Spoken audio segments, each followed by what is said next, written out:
ठीक है, आप पलपा चले जाओ नेपाल, वहाँ पे भैरव है, उनको बलि लगती है। और वहाँ का बलि का नियम, पलपा भैरव के जो भैरव हैं जो, वहाँ का बलि का नियम अगर मैं आपको बताऊँ, अगर वहाँ पे जैसे कोई भक्त गया है, ठीक है, अगर भक्त गया है, बलि दे दी उसने, ठीक है, तो ठीक है। अगर कोई मंदिर में सुबह से लेकर शाम तक कोई भक्त नहीं आया, बलि नहीं चढ़ी है, तो पंडित अपने हाथ से, जो वहाँ का भट्ट है, अपने हाथ से एक बलि रोज चढ़ाएगा। किसकी? जानवरों की? हाँ, बकरे की चढ़ानी कंपलसरी है। इंसानों की भी बलि दी जाती थी कहीं पे?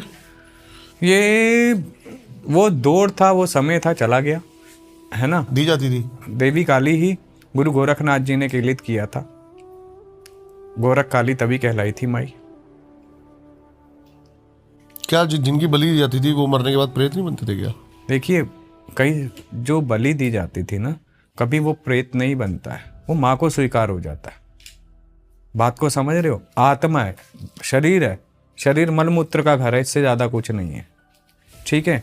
जिसका जैसे नियति में पहले ही वही कहता है, किताब होती है, ठीक है, हर एक की। आपकी भी किताब बनी हुई है, हमारी भी बनी हुई है। जब हमारा जन्म हुआ, किस उद्देश्य से हुआ, कहाँ तक जाएगी इसकी आयु, हर एक चीज़ वहाँ पे ऑलरेडी लिखी जा चुकी है। बात को समझना, वो लिखी जा चुकी है। तो हमें कैसे मरना है, वो उसने पहले ही लिख दिया है। तो ये सिर्फ एक कारण बन जाता है, एक नाम बन जाता है, क्योंकि उसकी इजाज़त के बिना तो पत्ता भी नहीं हिलता है। प्रकृति स्वयं कल्प वृक्ष है, वो देना जानती है ना, तो वो लेना भी जानती है।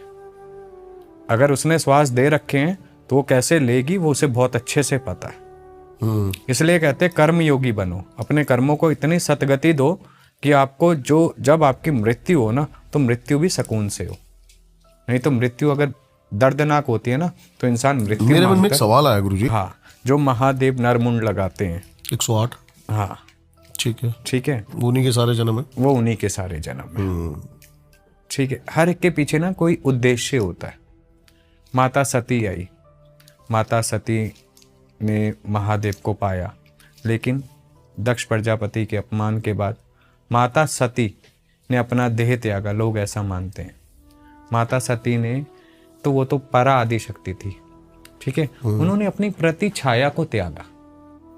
स्वयं वो जगदम्बा लोक चली गई पुनः पूर्ण शक्तियों के साथ, लेकिन जो उनका देह रह गया था, प्रति छाया रूप रह गया था, वो उन्होंने त्यागा था वहां पे। क्योंकि पराशक्ति को कौन मार सकता है, वो कैसे देह त्याग सकती है, जो कण कण में वास करती है। ये चीज समझनी बहुत जरूरी है। लोगों को लगता है कि सती माता ने देह त्याग दिया। सती माता के प्रतिरूप ने, उनके शरीर ने देह त्यागा। वो जो शक्ति का ऊर्जा स्रोत था, पिंड था, वो तो स्वयं पुनः चला गया अपने जगदम्बा लोक।